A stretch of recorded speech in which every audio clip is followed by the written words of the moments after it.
ብዙዎች አሉ ለክርስቶስ መስቀል ጠላቶች ሆነው ይመላለሳሉ።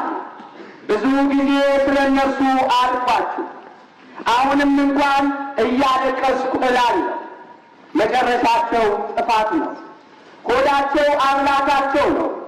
ክብራቸው በነውራቸው ነው።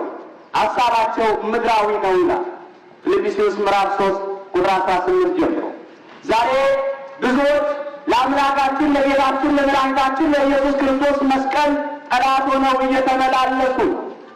መጨረሻቸው ጥፋት የሆኑ ሰዎች ሆዳቸውን በማምለክ የሚሰሩትን ነውር እንደ ክብር ያወሩታል።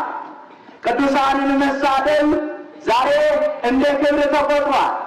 ፈጣሪን ፍጡር ማለት አምላካችን ጌታችን መድኃኒታችን ኢየሱስ ክርስቶስን የዮሴፍ ልጅ ነው ብሎ በድፍረት መናገር፣ ተማላጅ የሆነውን አምላክ፣ ተለማኝ የሆነውን አምላክ፣ የጌቶችን ጌታ፣ የኃያላንን ኃያል፣ የነገሥታትን ንጉሥ፣ የአማልክትን አምላክ፣ አልፋና ኦሜጋ፣ ፊተኛውና ኋለኛው፣ መጀመሪያና መጨረሻ የሆነውን አምላክ አማላጅ ብሎ መናገር እንደ ክብር ተቆጥሯል። ዛሬ የእመቤታችን የቅድስት ድንግል ማርያምን ዘላለማዊ ድንግልና እየተጠራጠሩ ሌላ ልጆች ወልዳለች እያሉ መናገር እንደ ክብር ተቆጥሯል። ዛሬ ቅዱሳንን መሳደብ፣ መላእክትን መሳደብ፣ የእግዚአብሔር ቤተ መቅደስን ድንጋይ ነው ብሎ ማለት፣ የቃል ኪዳኑን ታቦት ጣዖት ነው ማለት፣ መስቀሉን እንጨት፣ ጸበሉን ውሃ፣ እምነቱን አፈር እያሉ መሳደብ ይህንን ነውር እንደ ክብር ቆጥረውታል። ዛሬ እነዚህ ሆዳቸውን የሚያመልኩ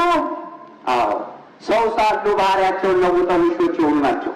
መጨረሻቸው ጥፋት ነው አለ።